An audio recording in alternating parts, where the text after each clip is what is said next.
this point. Alright, my name is Jordan Humphreys, and today I'm going to be speaking about the life of Chief Sitting Bull. He was a Native American chief to the Sioux Indian tribe. He is known for what he did on the battlefield, and he led many different Indian tribes in a battle against white settlers who were going onto their land. They were moving into their land, and they were killing all their buffalo, taking their entire way of life away, basically. He was born in 1831 in what is known now as modern-day South Dakota. He was born to parents, mom her Holy Door, and father Jumping Bull.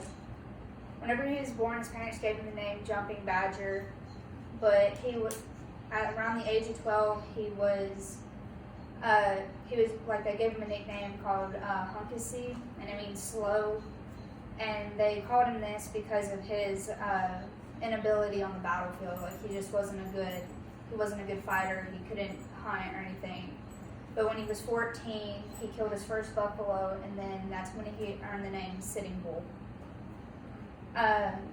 During his lifetime, he led many battles. He didn't win all of them, but he won a majority of them. He ended up having a decent relationship with a man named Buffalo Bill, which their relationship, Buffalo Bill was actually supposed to come and arrest him, but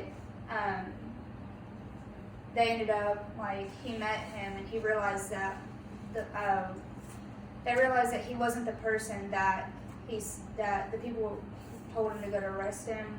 He wasn't the person they said he was. So they ended up having a pretty good friendship. And somewhere down the line of their friendship, Buffalo Bill actually talked him into joining his roadshow, and they would travel around the country and perform little shows for the white settlers. And he even gave most of his profit to his to the children in the show that didn't have money. So that goes to show what type of person he was. He was going people he had spent his entire life fighting. He was giving what he made to them. One of his biggest battles, and the battle he's most well known for, is Little Bighorn. And in that battle, he killed General Custer and the entire American army. I think he ended up killing over 300 men. He wasn't also known for his life on the battlefield. He was a figurehead for spiritual leadings, and to the Sioux Indians and the other Indian tribes, they were known as sun dances. And during one of these sun dances, he actually got a premonition of his death. But he's in the premonition, it was, this is going to be the reason why you die one day. But he still led his people through his faith, even knowing what was going to happen. Then he was a figurehead for the Ghost Dance movement, which was a movement going on throughout the Indian tribes during the time. He was eventually killed by men coming to arrest him for his work with the Ghost Dance movement, because the white settlers, they were completely against it. They didn't agree with what was happening with it.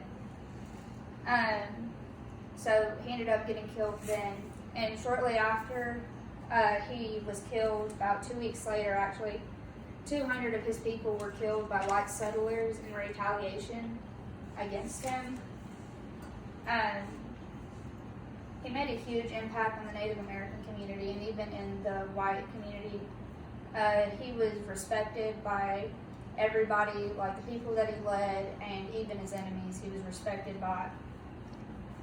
He led his people with courage and honesty. He never lied to them to tell them oh, this is going to be an easy battle. He always told them they're gonna be tired, but they're gonna fight with courage, and it's not going to be an easy battle.